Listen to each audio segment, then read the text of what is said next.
শেখাটা তো একটা লাইফ লং প্রসেস। মানে স্পেশালি যেকোনো আর্ট ফর্ম, যেকোনো বিষয় ইনফ্যাক্ট যদি গভীরে গিয়ে শিখতে হয় মানে পুরো জীবনটাও এনাফ নয়। মানে life is a brief happening of a brief period. So even a lifetime is not enough, এটা আমি মনে করি।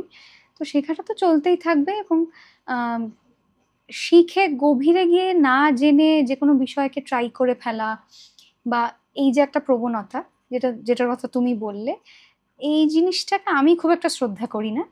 হ্যাঁ, ন্যাচারালি গিফটেড অনেকে হয়। সেই ব্যাপারটা আলাদা। গিফটেড হয়, গিফটেড হলেও তাদেরও কিন্তু একটা লার্নিং থাকে। তাদেরও একটা জানার আগ্রহ থাকে। কিন্তু একদমই আম মানে আমি যা করছি ভালো করছি, এই ব্যাপারটা হলে তখন আর গ্রো করা যায় না। আমার মনে হয় যে ওটা হয়তো ইনস্ট্যান্ট মনে হচ্ছে যে, "ও বাবা!